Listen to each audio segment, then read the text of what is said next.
of the backstory around these coins and this concept of giving me coins.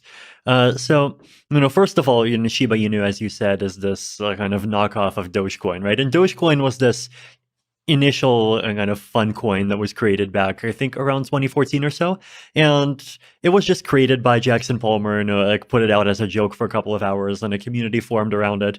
And at the beginning, people didn't take it very seriously. I actually remember putting about $25,000 into Doge sometime around 2016, and I just remember just thinking to myself, like, okay, how am I going to explain to my mom that I just invested $25,000 into dog coins? And like, what even are dog coins? Like, the only interesting thing about this coin is that there's, a logo of a dog somewhere.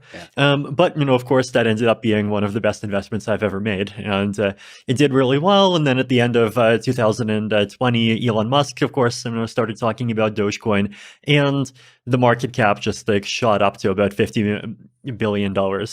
Actually, and it shot up multiple times, right? Like the first time it went up from about 0.8 cents to about like 7 cents. And this just happened all in one day. And I remember this was when I was still in Singapore in the middle of COVID, and I saw that the price just went up by 1,000%, and I was like, oh my God, my Doge is worth like a lot.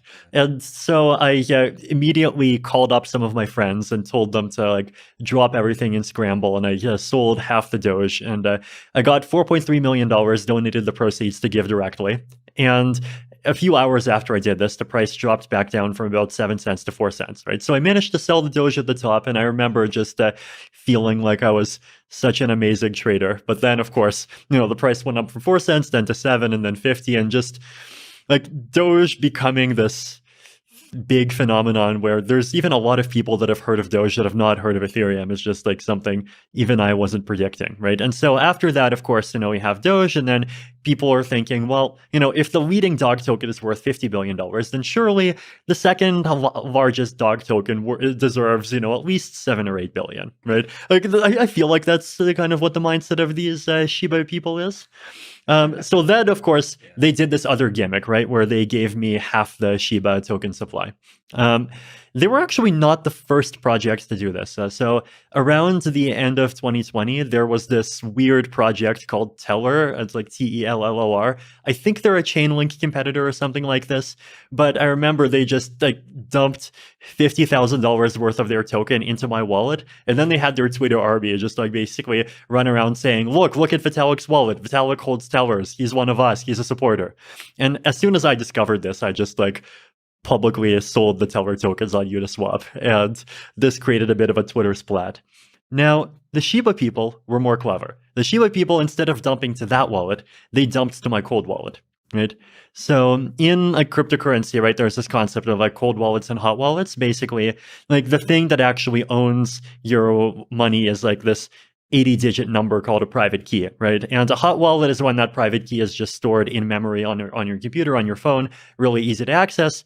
Cold wallet means it's either written down on a piece of paper, or it's on a computer that's just never accessed the internet, right? So cold is very inconvenient, but cold is also much more secure, right? Because even if that computer has some like viruses on it, like it's like air gapped, it's not actually going to be able to upload it. So this cold wallet, and like all the money is out of the cold wallet, so it's safe for me to talk about my setup now, right? But it was a laptop that was sitting in Canada, and I also had 2 pieces of paper where I wrote down 2 numbers on those 2 pieces of paper. One was with me, one was in Canada, and if you add those 2 numbers together, you get the private key.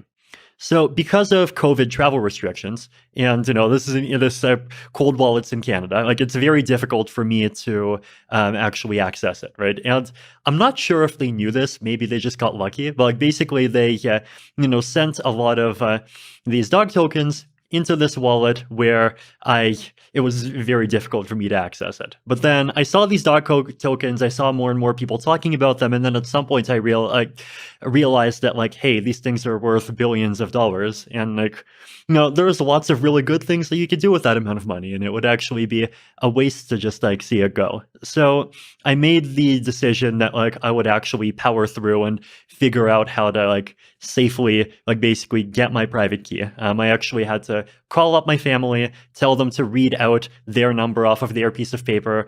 I entered that into a fresh laptop that I bought from Target. Then I put in my other number on my piece of paper, added the two numbers together on the computer. There's the key.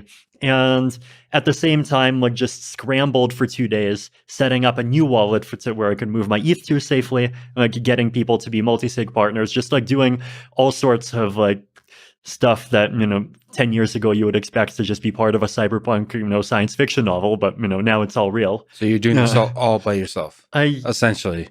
Most of it by myself. So you have to keep it secret, right? And I needed my family to actually like go and read the number on their piece of paper, and then I in my new multi-sig wallet, like, there's other people that are signatories, but I'm obviously not going to reveal any details beyond that.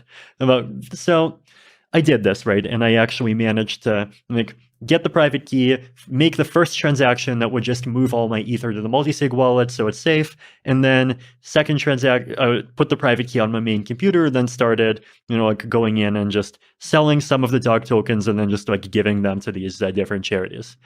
Now, at the time, I actually did not even have any idea of how much you would be able to get, right? Because like on paper, the dog tokens are $7 billion, but like in reality, it's a very liquid market. Are you going to crash it by after you sell 1 million worth? Are you going to crash it after 10 million? Are you going might you actually be able to get like an entire 200 million? I had no idea.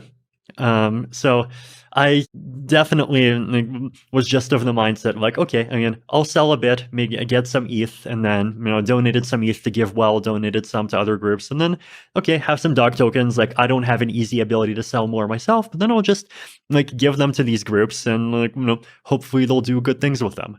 It was actually, I actually donated 20% and dumped 80%.